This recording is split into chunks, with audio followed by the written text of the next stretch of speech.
السلام علیکم لسنرز، میں ہوں آپ کی ہوسٹ نیلم، اور نیلم آپ کو اپنے چینل میں ویلکم کرتی ہے۔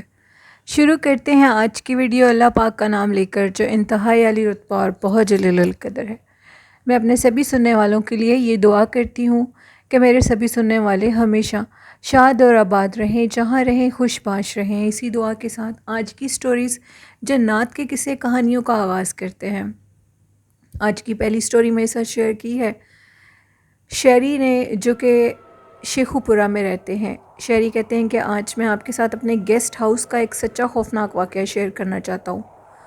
شہری بتاتے ہیں کہ ہم لوگوں کا جو گھر ہے وہ کافی بڑا ہے، یعنی کہ 4 سے 5 کنال پہ ہم لوگوں کا گھر ہے، اور جو میرے ابو ہیں ان کو مہمان نوازی کا بہت شوق ہے۔ اس وجہ سے ہم لوگوں کے گھر کا ایک حصہ مہمان خانے کے لیے مختص کر دیا گیا ہے، یعنی کہ گیسٹ ہاؤس کے لیے مختص کر دیا گیا ہے۔ اس گیسٹ ہاؤس کے وہ جو گیسٹ ہاؤس ہے وہ ہم نے اوپر والے پورشن میں بنایا ہوا ہے، اور اس کے نیچے باہر اسٹریٹ والی سائڈ پہ ہم لوگوں کی نیچے شاپس ہیں، اور وہ شاپس بھی رینٹ پہ ہیں۔ لیکن کچھ عرصے سے، یعنی کہ 2 سال گزر گئے ہیں، اچانک سے ہم لوگوں کی جو شاپس تھیں وہ ساری جنہوں نے رینٹ پہ لی ہوئی تھی وہ سب ایک ایک کر کے خالی کر کے، جس سے بھی ہم وجہ پوچھتے تھے وہ وجہ بتائے بنا بس یہی کہتے تھے کہ ہمیں کوئی کسی اور جگہ پہ شاپ مل گئی ہے اور اس کا رینٹ بھی تھوڑا ہے، اس لیے ہم ادھر جائیں گے۔ ہم لوگوں کے گیسٹ ہاؤس میں کافی مہمان آتے تھے۔ جو میرے ابو تھے ان کے دوستوں کے بھی جب دوست آتے تھے تو ابو ان کو یہی کہتے تھے کہ آپ ہمارے گیسٹ ہاؤس میں ان کو رکھ لیں، کیونکہ میرے ابو بہت زیادہ مہمان نواز تھے اور وہ مہمان نوازی کو بہت پسند کرتے تھے۔ جو ہم لوگوں کے گھر میں جو وہ مہمان خانہ تھا، اس کی جو سٹیئرز تھیں وہ ہمارے گھر کے اندر سے بھی جاتی تھیں اور باہر اسٹریٹ سے بھی جاتی تھیں، جو کہ نیچے شاپس تھیں اس سائڈ سے بھی وہ جاتی تھیں سیڑھیاں اس کی۔ لیکن جو ہم لوگوں کے گھر والی سائڈ سے اوپر سٹیئرز جاتی تھیں، وہ سٹیئرز کافی ویران تھیں اور گھر کے اس حصے میں تھی جہاں پہ آمد و رفت بہت زیادہ کم تھی، کیونکہ ہم لوگوں کا گھر میں آپ کو بتا چکا ہوں کہ بہت بڑا تھا۔ ایک دن ہم لوگوں کے کچھ مہمان آئے ہوئے تھے لاہور سے، میری کزنز آئی ہوئی تھیں، اور ہم سب لوگ کزن اکٹھے ہوئے تھے، اور ہم سب لوگ ہمارے جو وہ مہمان خانہ تھا اس سے کچھ پہلے ایک بہت بڑا صحن بنا ہوا ہے، اور صحن میں بھی چاروں طرف کمرے ہیں، ادھر ہم لوگ صحن میں بیٹھے ہوئے تھے، اور موسم بہت اچھا تھا اور ہم سب لوگ باتیں کر رہے تھے کزن بیٹھ کے۔ تو اچانک سے ہمیں یوں محسوس ہوا کہ جیسے ہم لوگوں کے ارد گرد کوئی پائلیں چھنکا رہا ہو، یعنی کہ پائلوں کی آوازیں آنے لگیں، اور آہستہ آہستہ یوں لگنے لگا جیسے پانی گر رہا ہو ہم لوگوں کے قریب۔ لیکن وہ پائل کی آواز آہستہ آہستہ بالکل ہم لوگوں کے قریب آ گئی۔ جب وہ ہم لوگوں کے قریب آئی اور پانی گرنے کی آواز بہت زور سے آنے لگی تو ہم سب لوگ نیچے چلے گئے۔ ہم نے سمجھا کہ مغرب کا ٹائم ہے، شاید ہم اس مخلوق کو تنگ کر رہے ہیں، کیونکہ مغرب کے ٹائم ایسی مخلوقات نیچے اترتی ہیں۔ جیسے ہی ہم لوگ نیچے گئے تو گھر والوں نے پوچھا کہ تم لوگ اتنا ڈرے ہوئے کیوں ہو؟ ہم لوگوں نے کسی کو کچھ بھی نہیں بتایا، کیونکہ سب یہ سمجھتے ہیں کہ آج کل بچے جھوٹ بولتے ہیں، مذاق کرتے ہیں، پرینک کرتے ہیں اس قسم کے، تو ہم لوگوں نے کسی کو کچھ بھی نہیں بتایا۔ لیکن ہم لوگوں کا جو گیسٹ ہاؤس ہے اس میں ایسے واقعات ہوتے رہتے ہیں۔ ہم لوگوں کے گیسٹ ہاؤس میں جو مہمان آ کر رکتے ہیں، اکثر ان کی چیزیں غائب ہو جاتی ہیں۔ بیٹھے بیٹھے وہ سامنے چیز رکھتے ہیں تو تھوڑی دیر کے بعد وہ چیز غائب ہو جاتی ہے۔ پھر اس کے بعد جو بھی رات کے ٹائم اکیلا مہمان خانے میں سوئے وہ بہت سی شکایتیں کرتا ہے۔ وہ کہتے ہیں کہ ہمیں ایک عورت نظر آتی ہے جو کہ پائلیں بچاتی ہوئی آتی ہے اور دروازے کو نوک کرتی ہے۔ جیسے ہی ہم دروازہ کھولتے ہیں تو ہم لوگوں کے سامنے ایک عورت کھڑی ہوئی ہوتی ہے۔ جب ہم اس سے پوچھتے ہیں کہ تم کون ہو تو اس پہ وہ عورت غائب ہو جاتی ہے۔ اس قسم کے بہت سے واقعات ہم لوگوں کے گیسٹ ہاؤس میں ہوتے ہیں۔ پھر میرے ابو نے ان شاپس والوں سے پوچھا کہ تم لوگوں نے یہ شاپ کیوں چھوڑ دی ہے، مجھے سچ بتاؤ۔ جس پہ انہوں نے بتایا کہ رات کے ٹائم وہ بتاتے ہیں کہ شیخو پورہ میں جس ٹاؤن میں ہم لوگوں کا گھر ہے، میں وہ ٹاؤن مینشن نہیں کروں گا، تھوڑا سا ویران ہے وہ جگہ، اور بیک سائڈ پہ بہت بڑی نہر بھی ہے اور ریلوے اسٹیشن بھی ہے۔ سوری، ریلوے اسٹیشن نہیں، جس ریلوے کی جہاں پہ گاڑی جاتی ہے وہ لائن ہے، ریلوے لائن ہے۔ اس وجہ سے کہتے ہیں کہ ریلوے لائن اور جو نہر والا ایریا ہوتے ہیں وہ بہت ہانٹڈ ہوتے ہیں، لیکن ہم لوگوں کے وہاں پہ 2 گھر ہیں. ایک گھر ہم لوگوں نے اکیڈمی کو دے دیا اور دوسرا گھر ہم لوگ جو میں نے آپ کو بتایا ہے وہ ہم لوگ خود یوز کرتے ہیں. جیسے ہی روڈ کو کراس کر کے دوسری سائڈ پہ جائیں تو ہم لوگوں کے 1 سے 2 کنال پر بہت بڑا لان ہے. آدھے سے زیادہ اس ٹاؤن میں ہم لوگوں نے شاپس لی ہوئی ہیں جو کہ ہم لوگوں کی رینٹ پہ ہیں. تو اس نے بتایا کہ رات کے ٹائم ایک عورت آتی ہے، جب اس سے ہم پوچھتے ہیں کہ تم نے کیا لینا ہے تو وہ عورت ہم لوگوں کے سامنے سے غائب ہو جاتی ہے. اس وجہ سے یہ کافی عرصے سے یہ کام شروع ہو گیا ہے، جس وجہ سے خوف سے ہم لوگ یہ ادھر کام نہیں کر سکتے اور اس شاپ کو ہم نے خالی کر دیا ہے، کیونکہ وہ عورت ہمیں بہت زیادہ ڈراتی ہے اور تنگ کرتی ہے. پہلے ایسا نہیں ہوتا تھا، لیکن اچانک سے 2 سال سے یہ کام شروع ہو گیا ہے. نہ جانے کسی اپنے نے حسد میں آ کر ہم پر جادو ڈال دیا ہے یا جو بھی ہے. ایک دفعہ شہری بتاتے ہیں کہ میں اپنے فرینڈس کے ساتھ گیسٹ ہاؤس میں تھا، ہم سب لوگ لوڈو کھیل رہے تھے تو اچانک سے باہر دروازہ نوک ہوا. سردیوں کا موسم تھا. ہم لوگوں نے اسی خیال میں دروازہ کھول دیا کہ کوئی ہم لوگوں کا نوکر ہوگا، شاید ابو نے چائے وغیرہ بھیجی ہوگی. تو باہر کوئی بھی نہیں تھا. تو میرے دوست نے کہا کہ باہر کوئی بھی نہیں ہے، لگتا ہے کوئی دوست مذاق کر رہا ہے، کیونکہ ہم لوگوں کے اس مہمان خانے کی سیڑھیاں باہر گلی میں بھی تھیں. لیکن 2 سے 3 دفعہ دروازہ نوک ہونے پہ کوئی بھی نہیں تھا، اور پھر میں یہ سمجھ چکا تھا کہ یہ اسی مخلوق کا کام ہے. آج ہم لوگوں کا جو وہ مہمان خانہ ہے وہ ویران پڑا ہوا ہے. ادھر سے ہم نے کسی بھی سامان کو اٹھایا نہیں ہے، لیکن وہ چیز ادھر اتنی زیادہ واضح ہو چکی ہے کہ لوگ ڈرتے ہیں. اب ہم لوگوں نے اس مہمان خانے کو ایز اٹ از ویسے ہی چھوڑ دیا ہے، اور دوسری سائڈ پہ ابو نے پھر ایک نیا مہمان خانہ بنایا ہے. اور ادھر آ کر ابو کے دوست آ کر ادھر رکتے ہیں. لیکن وہ والا جو مہمان خانہ ہے اس کے متعلق ہمیں بہت سی شکایات ملی ہیں، جس کی وجہ سے ابو نے اس مہمان خانے کو خالی کر دیا ہے، یہ سوچ کے کہ اس مخلوق کو ہم تنگ نہ کریں.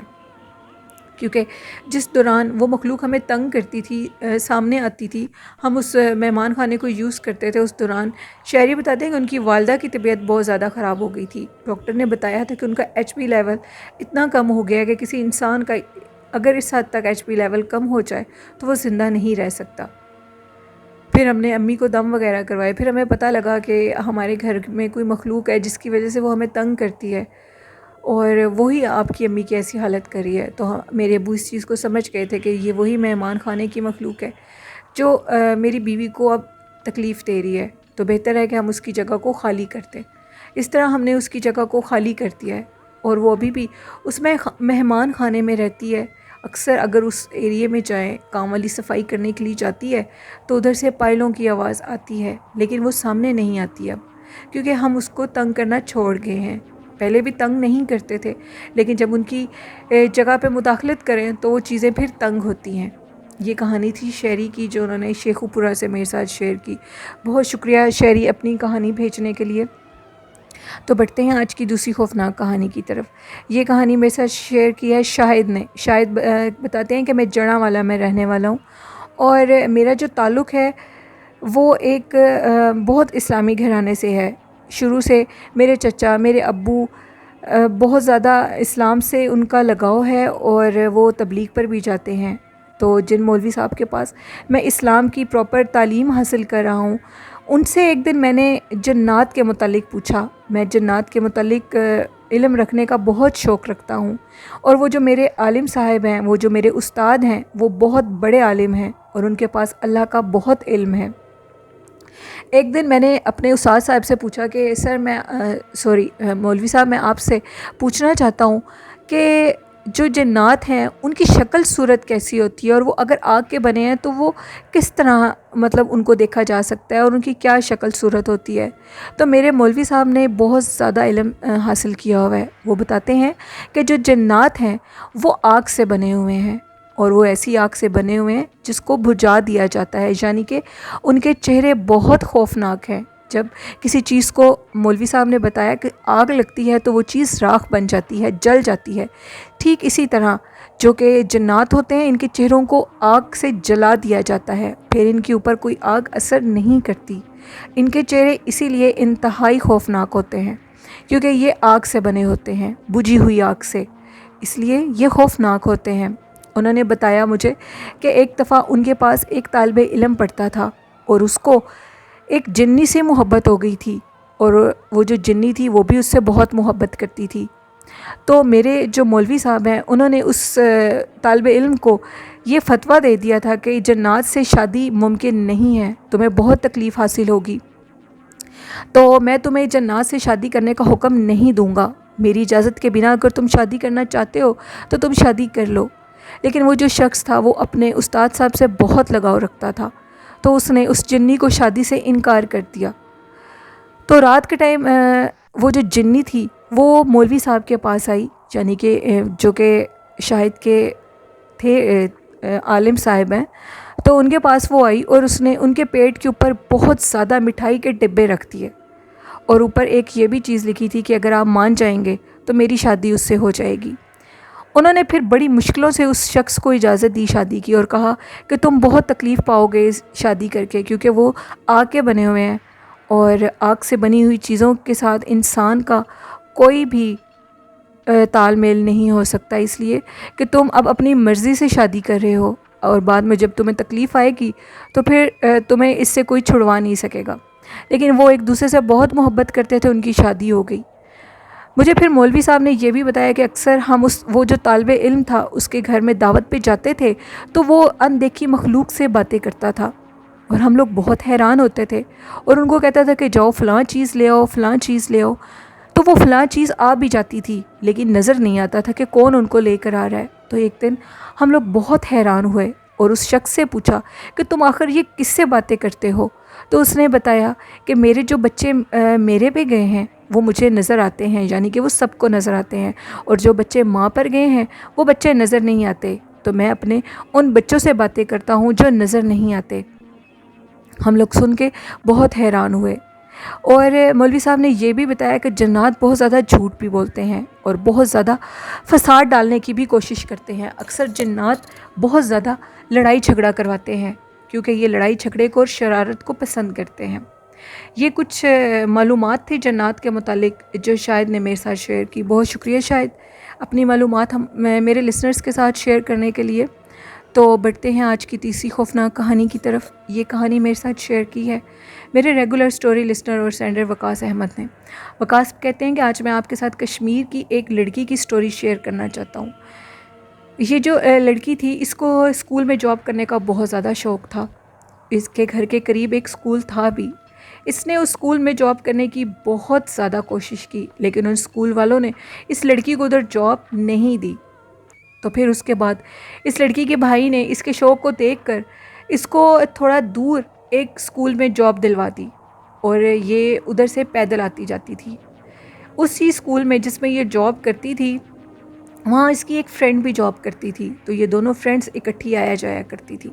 وہ جو اس کی فرینڈ تھی اس کا گھر پہلے آ جاتا تھا تو وہ پہلے چلی جاتی تھی گھر میں، اور اس کا گھر 15 منٹ کے بعد آتا تھا، اور یہ 15 منٹ اکیلے سفر کرتی تھی، آتے ہوئے بھی اور جاتے ہوئے بھی۔ تو ایک دن یہ دونوں فرینڈز آ رہی تھیں، اور اس کی فرینڈ نے کہا کہ تم آج دوپہر تک شام تک میرے پاس رک جاؤ، اور میں تمہارے گھر والوں کو کال کر دوں گی، تمہارے بھائی آ کر تمہیں لے جائیں گے۔ تو اس نے کہا کہ نہیں، میرے گھر والے پریشان ہو جائیں گے، میں اپنے گھر ہی جاؤں گی، کوئی بات نہیں اگر آج ہم لوگ لیٹ ہو گئے ہیں۔ تو اس نے بڑی مشکل سے اپنی فرینڈ سے اجازت لی اور وہ گھر کی طرف آ گئی۔ ابھی وہ گھر کی طرف آ رہی تھی تو وہ ایک درخت کے پاس سے گزری، جس کے پاس سے وہ گزری اکیلی، کیونکہ بہت زیادہ دوپہر کا ٹائم تھا، تو اس کا کسی نے نام لیا۔ جیسے ہی اس نے پیچھے سے پلٹ کے دیکھا تو اس درخت کے اوپر سے دو عجیب و غریب آنکھیں اس کو دیکھ رہی تھیں جو کہ بالکل سرخ لال تھیں۔ جیسے ہی اس نے ان آنکھوں کو دیکھا تو اس نے دوڑ لگا دی اور بھاگتی بھاگتی اپنے گھر تک گئی۔ گھر جا کر بالکل پاگلوں کی طرح ریئیکٹ کر رہی تھی، یہ بہت زیادہ ڈری ہوئی تھی، تو یہ بھی کہہ رہی تھی کہ وہ آنکھیں مجھے جان سے مار دیں گی۔ تو اس کے گھر والے اس چیز کو سمجھ چکے تھے کہ ضرور یہ ڈر گئی ہے۔ پھر وہ اس کو کسی اللہ والے کے پاس لے کر گئے، تو انہوں نے بتایا کہ جب یہ اس درخت کے پاس سے گزر رہی تھی تو اس درخت کے اوپر اس ٹائم جنات تھے اور وہ کھانا کھا رہے تھے۔ جیسے یہ ادھر سے گزری ہے اس درخت کے نیچے سے تو اس نے ان کے کھانا کھانے میں خلل ڈالا ہے۔ اس وجہ سے یہ بہت زیادہ ڈر گئی ہے اور ان کا اسیب اس کے اوپر ہے، لیکن وہ اس کو نقصان نہیں دیں گے۔ پھر انہوں نے اس کو اس اسکول سے چھڑوا دیا جاب کے لیے، کیونکہ وہ بہت دور تھا وہ اسکول، اور اس کو جاتے ہوئے اور آتے ہوئے اکیلے آنا پڑتا تھا، اس لیے وہ اسکول اس نے چھوڑ دیا۔ اب اس کی طبیعت ٹھیک ہے اور وہ اپنے اسی قریبی اسکول میں جاب کرتی ہے، لیکن وہ کہتی ہے کہ اس کی زندگی کا یہ ایک سچا خوفناک واقعہ تھا جو کہ بہت خوفناک تھا اس کے لیے۔ وہ دوپہر کا ٹائم اور اس ٹائم آس پاس کوئی بھی نہیں تھا، اور جیسے وہ خوفناک آنکھیں مجھے دیکھ رہی تھیں، میں آج تک اس واقعے کو بھول نہیں سکتی۔ بہت شکریہ وقاص اپنی اسٹوری شیئر کرنے کے لیے۔ بڑھتے ہیں آج کی چوتھی خوفناک کہانی کی طرف۔ یہ کہانی شیئر کی ہے میرے ساتھ میری ریگولر اسٹوری لسنر اور سینڈر سینڈریلا نے، جو کہ سندھ میں رہتی ہیں۔ سینڈریلا بتاتی ہیں کہ آج میں آپ کے ساتھ اپنی خالہ کی زندگی کا ایک خوفناک واقعہ شیئر کرنا چاہتی ہوں۔ میری خالہ کی جب نئی نئی شادی ہوئی تو اس ٹائم میرے خالو بلوچستان میں جاب کرتے تھے، اور میری جو خالہ تھی وہ بھی خالو کے ساتھ بلوچستان میں شفٹ ہو گئیں۔ انہوں نے حالیہ جو نیا گھر لیا تھا جس میں وہ شفٹ ہوئی تھیں، اس گھر میں وہ دونوں میاں بیوی شفٹ ہوئے، اور وہ بالکل اکیلے تھے، ادھر اپنا بھی کوئی نہیں تھا قریب رشتہ دار۔ تو جو خالو تھے وہ جاب پہ چلے جاتے تھے، تو جب بھی خالو گھر واپس آتے تھے، خالہ کہتی تھی کہ مجھے بہت زیادہ ڈر لگتا ہے گھر میں۔ آج سے پہلے میں کئی دفعہ گھر میں اکیلی رہ چکی ہوں، لیکن اس گھر میں مجھے بہت زیادہ ڈر لگتا ہے۔ تو میرے خالو نے کہا کہ یہ تمہارا وہم ہو سکتا ہے، ایسا کچھ بھی نہیں ہے، اگر کچھ ایسا ہوتا تو مجھے بھی ضرور محسوس ہوتا۔ خالو نے خالہ کی بات کو سنا انسنا کر دیا، اور وہ روز اپنی جاب پہ جایا کرتے تھے۔ تو ایک دن خالہ کہتی ہیں کہ میں سو رہی تھی تو اچانک سے میرے سامنے ایک بہت لمبے قد کا شخص کھڑا ہوا تھا، جس کی شکل نہایت بھیانک تھی۔ اس کو دیکھ کر میں نے اونچا اونچا چیخنا شروع کر دیا، اور میں نے آیت الکرسی پڑھنی شروع کر دی۔ جیسے ہی میں نے آیت الکرسی پڑھی تو وہ شخص غائب ہو گیا، اور میں بھاگتی ہوئی دروازے کی طرف گئی، اور میں دروازے کو کھول کر باہر گلی میں بیٹھ گئی۔ میں بہت زیادہ ڈری ہوئی تھی۔ جیسے ہی جب تک خالو گھر نہیں آئے میں اندر نہیں گئی۔ خالو گھر آئے، یعنی کہ ان کے ہسبینڈ گھر آئے، سینڈریلا بتاتی ہیں، تو وہ دونوں میاں بیوی اندر آئے۔ تو انہوں نے بتایا کہ ایسے میں نے تو کوئی خوفناک چیز دیکھی ہے، میں ایک سیکنڈ بھی اس گھر میں نہیں رہ سکتی۔ اگر آپ نے ادھر مجھے رکھنا بھی ہے تو میں آپ کے علاوہ ادھر نہیں رہ سکتی۔ خالو نے کہا کہ تمہارا وہم ہے، تم ہر ٹائم ایسی باتوں کے متعلق سوچ رہی ہو، سوچنے کی وجہ سے تمہیں وہ چیزیں نظر آ رہی ہیں۔ تو کل میں جاب پر نہیں جاؤں گا اور میں دیکھتا ہوں کہ کیا چیز ہے جو تمہیں تنگ کر رہی ہے۔ بائی چانس نیکسٹ ڈے جب خالو نے چھٹی کرنی تھی تو اس دن بہت زور سے باہر بارش شروع ہو گئی، اور وہ دونوں میاں بیوی ایک روم میں لیٹے ہوئے تھے۔ تو اچانک سے انہیں یوں لگا کہ ان کے ساتھ والے روم میں جیسے کوئی اندر سامان کو گھسیٹ رہا ہو۔ وہ بہت زیادہ حیران ہوئے، اور انہوں نے کہا کہ یہ سامان کو کون گھسیٹ رہا ہے۔ ان دنوں میں سینڈریلا بتاتی ہیں کہ میری جو خالہ تھی ان پہ اللہ کا کرم تھا، اور وہ امید سے تھیں، یعنی وہ پریگننٹ تھیں۔ تو انہوں نے کہا کہ اب آپ ہی دیکھیں کہ ساتھ والے روم میں کون ہے، ہم دونوں کے علاوہ تو گھر میں کوئی بھی نہیں ہے۔ خالہ نے خالو کو کہا کہ آپ اکیلے جا کر دیکھیں، مجھے بہت زیادہ ڈر لگ رہا ہے۔ جیسے ہی جو خالو تھے وہ دوسرے روم میں گئے تو انہوں نے کیا دیکھا کہ سارے روم کا سامان الٹا ہوا پڑا ہے، یعنی کہ ادھر سے ادھر کر دیا گیا ہے، اور وہ بہت زیادہ دیکھ کر حیران ہوئے کہ یہ سب کچھ کیا ہے۔ تب ان کو یقین آیا کہ خالہ سچ کہہ رہی تھی۔ خیر انہوں نے روم کے دروازے کو خاموشی سے بند کر دیا، اور بسم اللہ پڑھی اور آیت الکرسی پڑھ کر باہر کی طرف آ گئے۔ تو اسی رات جب بارش تھمی تو موسم بہت اچھا تھا۔ دونوں میاں بیوی نے چارپائیاں باہر صحن میں ڈالیں، تو وہ جیسے ہی سو رہے تھے تو میری خالہ کی اچانک رات کے ٹائم آنکھ کھلی۔ میری خالہ کی نظر جب چھت کی طرف پڑی تو بڑے خوفناک چہروں کے دو شخص انہیں دیکھ رہے تھے، اور ان کو دیکھ کر اپنی طرف اشارہ کر کے بلا رہے تھے۔ میری خالہ نے اونچا اونچا چیخنا شروع کر دیا، اور خالو بھی جاگ گئے۔ خالو نے ان سے پوچھا کہ آخر تمہیں کیا ہوا ہے؟ تو میری خالہ نے بتایا کہ میں نے بہت خوفناک چہرے کے دو شخص چھت کی طرف دیکھے ہیں۔ جیسے میری خالو نے چھت کی طرف دیکھا تو میرے خالو کیا دیکھتے ہیں کہ عجیب و غریب چہروں کے دو شخص اوپر کھڑے ہوئے ہیں، اور وہ ان کو یہ اپنا آپ اس لیے واضح کر رہے تھے کہ وہ اس گھر کو چھوڑ دیں، وہ اس گھر سے چلے جائیں۔ تو پھر خالو نے بنا سوچے سمجھے نیکسٹ ڈے ہی اپنے جہاں پہ وہ جاب کرتے تھے، انہوں نے یہ گھر ان کو دلوایا ہوا تھا، انہوں نے ان سے بات کی اور انہوں نے اس گھر کو خالی کر دیا۔ اور پھر اسی گھر میں جتنے دن انہوں نے گھر خالی نہیں کیا، خالہ کی طبیعت بہت زیادہ خراب ہو گئی اور ان کا مس کیریج ہو گیا۔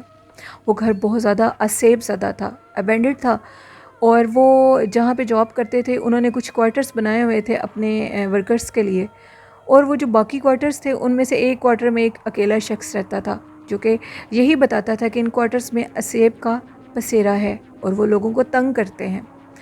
پھر اس طرح میری خالہ اور میرے خالو ادھر سے بلوچستان سے انہوں نے وہ جاب چھوڑ دی اور وہ دوبارہ سندھ والی سائڈ پر آ گئے۔ یہ کہانی تھی سینڈریلا کی جنہوں نے میرے ساتھ سندھ سے شیئر کی. بہت شکریہ سینڈریلا اپنی اسٹوری شیئر کرنے کے لیے. تو لسنرز یہ تھیں آج کی خوفناک کہانیاں. ان کہانیوں سے آپ لوگوں نے کیا کچھ سیکھا ہے؟ اپنا فیڈ بیک مجھے ضرور دیا کریں اور چینل کو زیادہ سے زیادہ سبسکرائب کریں، لائک بھی کیا کریں اور شیئر بھی کیا کریں. آج کا اچھا میسج میں آپ لوگوں کو یہ دینا چاہتی ہوں کہ اپنی زندگی میں زیادہ سے زیادہ صدقہ خیرات کریں. صدقہ ہر بلا سے ہم لوگوں کو بچاتا ہے، ایون کہ قبر میں بھی آنے والے عذاب سے بھی ہمیں صدقہ ہی ہمارے آگے ڈھال بنے گا. عبادت کریں، صدقے دیں، جتنا ہو سکتا ہے نیکی کا کام کریں اور اپنی زندگی کو نیکی کے کاموں میں مختص کرتے ہیں. یہ میرا اچھا میسیج تھا آپ لوگوں کے لیے. اور آخر میں یہ تو میں ضرور ہی کہنا چاہوں گی کہ آپ سب لوگ اپنے والدین کی بہت زیادہ خدمت کریں، ان سے بہت زیادہ دعائیں لیں. ایک ایک سیکنڈ جو ہم ان کی خدمت میں گزارتے ہیں وہ ہمارے لیے ایک بہت بڑی نیکی بنتا ہے. اور نیکی کا ہمیں کسی وقت بھی کسی ٹائم بھی ضرورت پڑ سکتی ہے، اور اللہ پاک اپنے نیک لوگوں کو مصیبت کے وقت میں اس نیکی کو ان پہ ایسے مدد کے طور پہ بھیجتا ہے جو ہم نے کی ہوتی ہے. تو یہ میرا اچھا میسیج تھا آپ لوگوں کے لیے، اس پہ ضرور عمل کریے گا. اسی کے ساتھ اپنی ہوسٹ نیلم کو اجازت دیجیے. مجھے اور میرے والدین کو اپنی دعاؤں میں یاد رکھیے گا اور میرے چینل کو ضرور سبسکرائب کریں. اسی کے ساتھ مجھے اجازت دیجیے. اللہ حافظ. اللہ نگہبان.